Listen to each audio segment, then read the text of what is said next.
नमस्कार दोस्तों, मैं हूँ रोमा और आप देख रहे हैं न्यूज़ नशा। दोस्तों, आज हम चर्चा करेंगे हिंदूवादी संगठनों और उनके प्रभाव को लेकर।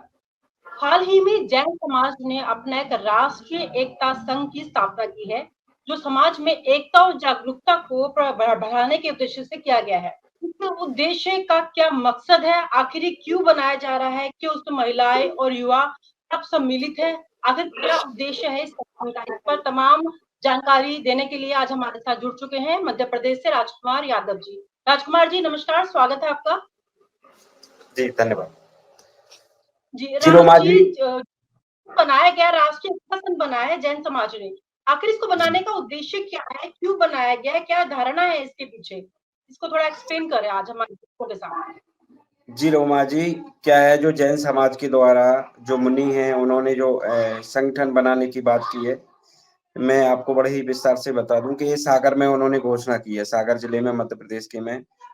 चूंकि उनका ये कहना है कि हम लोग आरएसएस के तरह का संगठन बनाना चाहते हैं। मुझे लगता है कि मुझे लगता है कि संगठन बनाने की जरूरत है, क्योंकि आज क्या है कि संगठन शक्ति योगी योगी, कहीं ना कहीं अगर संगठन होगा तो यूनिटी के माध्यम से आप लोगों को हक और अधिकार मिलेगा।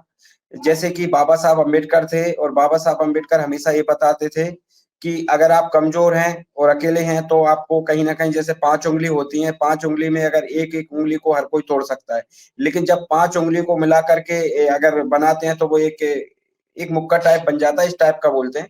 तो उसमें क्या है, कहीं ना कहीं संगठन होती है और संगठन में शक्ति होती है। जब तक संगठन नहीं होगा आपको किसी तरह का कोई अधिकार हक नहीं मिलेगा। जितना भी आज जो देश की जो लड़ाई हुई है, जो आजादी से लेके अभी तक, वो संगठन के माध्यम से लड़ाई लड़ी गई है। इस प्रकार से संगठन का होना अति आवश्यक है। इस प्रकार की बात जो है जैन मुनि है उन्होंने कही गई है कि इसलिए संगठन का होना अति आवश्यक है।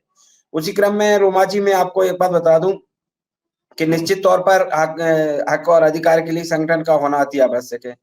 चूंकि मैं आपको इसी क्रम में बताऊं कि आज देश में या हर जगह आपने देखा होगा, आरएसएस ने जो संगठन बना करके, आरएसएस में क्या है कि जो व्यवस्था है उसमें जो संगठन बनाया, अब जब संगठन बनाया तो कहीं ना कहीं उसमें जिस तरह से जो उस संगठन का नेतृत्व करने वाले लोग हैं, उन्होंने क्या किया कि जो संगठन के माध्यम से जब वही लोग मुखिया रहे। आज मैं ऐसा मानता हूं, मेरा एक व्यक्तिगत विचार है, और मैं जिस तरह से मैं देख रहा हूं, आज मान लीजिए कि जो है कहीं ना कहीं उसमें आज आरएसएस में ज्यादा से ज्यादा 3% लोगों को ज्यादा स्थान मिलता है, तवज्जो मिलती है। इसके माध्यम से क्या है कि ओबीसी और एससी एसटी को सिर्फ हिंदू मात्र के लिए बोला जाता है कि आप हिंदू हो, एक हो जाओ, खतरा है, ये 50 तरह की बात बोली जाती है। लेकिन जिस तरह से 3% लोग हिंदू करके, आरएसएस का नाम लेकर के, हिंदूवादी संगठन बना करके, और इस तरह से हिंदुओं को भड़काने का काम करते हैं। अभी आपने देखा होगा, मैं आरएसएस की बात कर रहा हूँ, इस तरह की बात आपने बहराइच जिला है जो उत्तर प्रदेश में भी बहराइच जिला है ना, इसमें अभी हिंदू मुसलमानों का वो जो झगड़ा हुआ है, वो दुर्गा पूजन को जी। तो उसमें क्या हुआ है रोमा जी कि ये लोग मतलब दुर्गा जी की पूजन के लिए और विसर्जन के लिए जब ये लोग जा रहे थे, तो इन्होंने मस्जिद के सामने जो भजन या गाने जिस तरह से अपमान किया दूसरी धर्म का। ये हमारा धर्म इजाजत नहीं देता कि हम किसी दूसरे धर्म का अपमान करें, और ऐसे असामाजिक तत्वों ने मुसलमानों को भड़काने का भी काम किया। तो मुझे लगता है कि इस तरह का हमारा धर्म में ऐसा किसी भी तरह का कुछ नहीं लिखा है कि आप दूसरे धर्म को भड़का करके इस तरह का काम करेंगे। आज देश में, और मैं मध्य प्रदेश की भी बात कर रहा हूँ, चाहे वो देश हो, मध्य प्रदेश हो, भारतीय जनता पार्टी का जो बैक तरह से आरएसएस या हिंदूवादी संगठन सपोर्ट करते हैं, जब इस तरह की बात आती है तब तो वो लोग कहीं ना कहीं सामने नहीं आते हैं, सिर्फ भड़काऊ कामों के लिए। आज जिस तरह से मैं उत्तर प्रदेश की या भारतीय जनता पार्टी की सरकार है, जहां जहां पर है, मैं पुलिस की कार्यप्रणाली पर देखें आप, तो वहां पे जो आईजी डीआईजी लेवल के जो अधिकारी थे, जब वो बहराइच जिला है ना, बहराइच जिला है, उसमें जब जो डीआईजी लेवल के अधिकारी थे, हाँ, उसमें वो कहीं ना कहीं वो गाली देते नजर आए। एक वीडियो वायरल हो रहा है उनका जिसमें को कह रहे हैं कि मारो सालों को, और एक गाली जो हम एक नहीं दे सकते हैं, जिस गाली का प्रयोग उन्होंने किया है, इस तरह की गाली दे रहे हैं। ये पुलिस की कार्यप्रणाली है क्या? भारत के संविधान में अभी लोग शपथ लेते हैं या जो मुख्यमंत्री शपथ लेते हैं, तो इस तरह का थोड़ी होता है सभी धर्मों का। हमारा संविधान ये कहता है कि सभी धर्मों को समान भावना के साथ कानून के दायरे में रह करके न्याय देने का काम करेंगे, लेकिन ऐसा बिल्कुल भी ऐसा हमारे देश में हो, मध्य प्रदेश में जहाँ-जहाँ पे भारतीय जनता पार्टी की सरकार है, इस तरह का कुछ नहीं हो रहा है।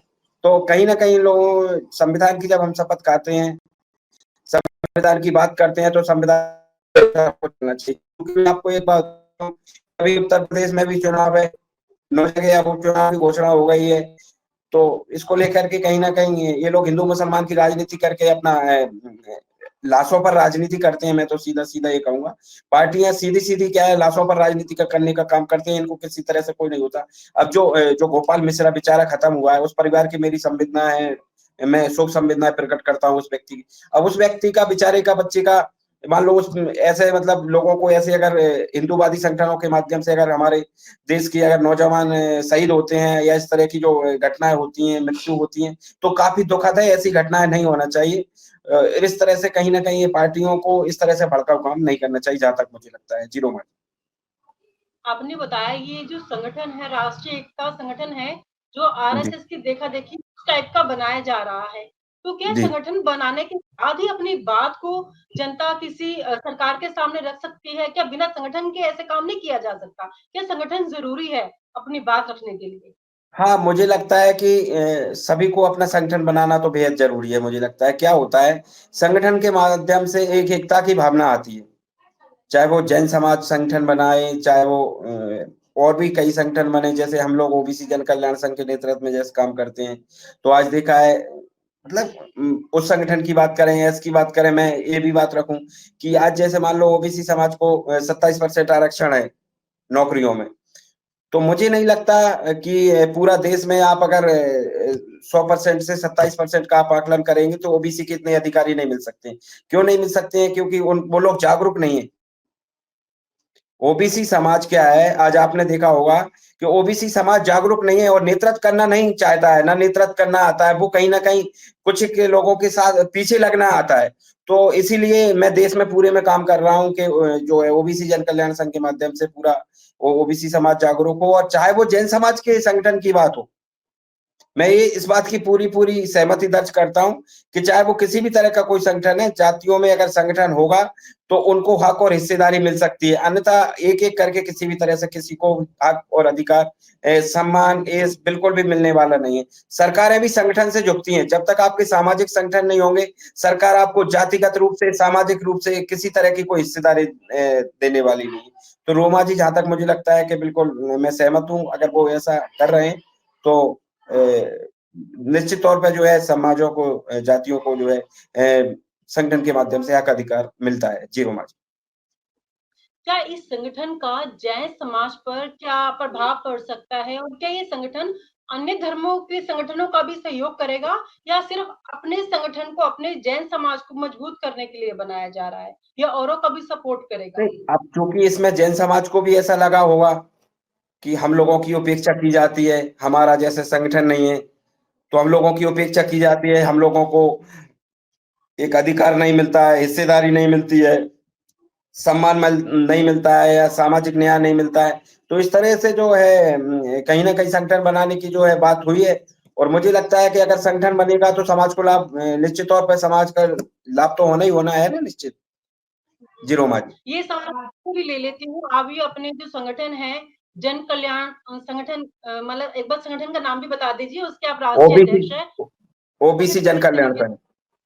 ओबीसी जन कल्याण संगठन है जो, आपका जी। संगठन किस तरीके से काम करता है? क्या आपका भी और धर्मों को सपोर्ट करते हैं या सिर्फ़ अपने उसके धर्म के लिए ही काम करता है आपका जो संगठन है? बिल्कुल, मैं आपकी देखो हमारा जो संगठन है रोमा जी, वो सामाजिक न्याय की बात करता है। हुँ, हुँ, हुँ। सामाजिक न्याय की बात करता है कि जैसे कि जो जातियाँ आज भी भारत देश आज़ाद होने के बाद आज भी जो जातियाँ पिछड़ी हुई हैं, चाहे वो शैक्षणिक क्षेत्र में हों, चाहे वो सामाजिक क्षेत्र में हों, चाहे वो नौकरियों के क्षेत्र में हों या आरक्षण के क्षेत्र में हों, इन लोगों को एक हाशिए पर रखा गया है। जो समाज हाशिए पर हैं, ऐसी समाजों को सामाजिक न्याय दिलाने के लिए हमारा संगठन काम करता है। चाहे वो आपका एससी हो, चाहे वो एसटी हो, चाहे वो माइनॉरिटी हो या ओबीसी, जैसे ओबीसी जन कल्याण संघ चूंकि संगठन है, तो ओबीसी के लिए विशेष तौर से प्राथमिकता के तौर से काम करता है, क्योंकि आज भी मैं ऐसा मानता हूं कि ओबीसी समाज भले आबादी में सबसे आगे है, और इसकी जो जाति है ना 3743 जाति आती है ओबीसी में, सबसे ज्यादा जो जाति ओबीसी में आती है, और सबसे ज्यादा आबादी ओबीसी की है। लेकिन नौकरियों से लेकर के सामाजिक क्षेत्र में, शैक्षणिक क्षेत्र में, रोजगार के क्षेत्र में, हर क्षेत्र में ओबीसी बहुत कम है। तो इसलिए मैं ओबीसी की हक और हिस्सेदारी के लिए, ओबीसी के समाज के लोगों को जगाने के लिए, आज आप देखेंगे कि मीडिया में ओबीसी के लोग नहीं है, नौकरियों में है नहीं। तो इस तरह से मैं ओबीसी समाज के लोगों को बोलता हूं कि आप लोग जब तक नेतृत्व करना नहीं सीखेंगे, आप लोग जागरूक नहीं होंगे, इसके लिए सबसे पहले होगी शिक्षा। ओबीसी के लोग कमेरा लोग हैं, खेती किसानी पर ज्यादा उनका फोकस रहता है, गाय भैंस पे ज्यादा फोकस रहता है, ग्रामीण क्षेत्र में ओबीसी समाज ज्यादा निवास करती है। तो मैं ये बोलता हूं कि कहीं ना कहीं आज मान लीजिए कि गांव, अगर एक गांव है और एक गांव में एक परिवार है, अगर उसमें 4 भाई है, और 4 भाई में उस खेती को एक व्यक्ति भी संभाल सकता है, और उस खेती को 4 लोग भी संभाल सकते हैं। तो कहीं ना कहीं एक व्यक्ति खेती के लेकर के 3 लोगों को पढ़ाई करना चाहिए, और जिसकी जिस क्षेत्र में रुचि हो, किसी की पॉलिटिक्स में हो, किसी की खेल में हो, किसी की लेकिन शिक्षा के बाद ही सब कुछ संभव हो सकता है। तो इसलिए मैं सभी लोगों को जागरूक करता हूं। पूरे देश में और पूरे प्रदेश में हमारा संगठन काम करता है, सभी जगह जिला अध्यक्ष हैं, ब्लॉक अध्यक्ष हैं, विधानसभा अध्यक्ष हैं, पूरी कार्यकारिणियां, और हमारा संगठन ग्राम पंचायत स्तर पे भी काम करता है। ग्राम अध्यक्ष हैं, ग्राम पंचायत अध्यक्ष हैं, ग्राम पंचायत अध्यक्ष के में भी उसकी कार्यकारिणी है, ग्राम अध्यक्ष के बाद भी वहां पे कार्यकारिणी है। तो धरातल पे नीचे से ऊपर तक काम करता है, और अंतिम पंक्ति को व्यक्ति को, अंतिम जो पंक्ति का व्यक्ति है उसको जोड़ने का काम जो संगठन करता है, जिससे कि संगठन नीचे धरातल से उठ करके जा करके, और जो है ऊपरी स्तर पे कहीं ना कहीं संगठन जो है समाज को जो मजबूत करने का काम करे, और जो हक और हिस्सेदारी नहीं मिल रहा है सरकारों से, जो है अपना हक अधिकार को लड़ने के लिए संवैधानिक तौर पे, चाहे वो धरना प्रदर्शन हो, चाहे वो आंदोलन प्रदर्शन हो, चाहे वो विरोध प्रदर्शन हो, इसके माध्यम से जो है लड़ाई लड़ने का जो काम करता है। और लगातार देश में जा जाके, प्रदेश में जा जाके पूरा संगठन हमारा पूरा प्रभारी है, पूरा सभी जगह के सभी राज्यों में प्रेसिडेंट है, ये सब लोग काम करते हैं रोमा जी। जी आपने रोमा अपने जी। संगठन के बारे में जानकारी दी। अब मैं जैन समाज के संगठन की ओर एक बार फिर से रुख करना चाहूंगी, और मेरा जी लास्ट सवाल आपसे ये है कि संगठन जो जी। बनाया है जैन समाज में, इसमें महिलाएं और युवा भारी मात्रा में सम्मिलित होंगे, उन लोगों को भारी संख्या में जोड़ा जाएगा। क्या आपका जो संगठन है उसमें भी ऐसा ही है, या सिर्फ जो मैंस पावर है ही ज्यादा है आपके संगठन में? जी, मैंने आपको बोला है कि जब तक चाहे वो महिलाएं हों या पुरुष हों, सभी लोग अगर कदम से कदम मिला करके, जनमानस की भावना के साथ, एक सकारात्मक सोच के साथ अगर काम नहीं करेंगे, तो समाज का कल्याण, उन्नति, प्रगति संभव नहीं है। जी जी। इसके लिए हमारा संगठन में जो महिलाएं हैं, माताएं हैं, बहनें हैं, वो महिलाओं को जगाने का काम करती हैं। जो पुरुष हैं, वो पुरुष समाज के लोगों को जगाना काम करते हैं। तो कहीं ना कहीं सभी एक जनमानस की भावना के साथ सभी कदम से कदम मिला करके, जो है साथ मिल करके एक काम करने का काम करते हैं। और इसी प्रकार कहीं ना कहीं जन समाज के लोगों का भी यही कहना है कि हम लोग जो है संगठन के माध्यम से समाज को जगाएंगे, और समाज में जो विसंगतियां हैं उनको दूर करने का काम किया जाएगा। जी रोमा जी। जैन संगठन की स्थापना जैन समाज के लिए एक महत्वपूर्ण कदम है, जो उनकी एकता और संस्कृति की पहचान को मजबूत करने का उनकी तरफ से एक प्रयास है। अब देखना ये होगा कि ये संगठन कब तक काम करता है, और अपने समाज को इस संगठन के द्वारा वो कितना मजबूत करते हैं। इस तमाम जानकारी के लिए आपका बहुत बहुत शुक्रिया। और आप हमसे जुड़े रहने के लिए सब्सक्राइब करें YouTube पर, फॉलो करें Twitter पर, और लाइक करें Facebook पर। और ज्यादा जानकारी के लिए आपको टाइप करना होगा सिर्फ न्यूज नशा।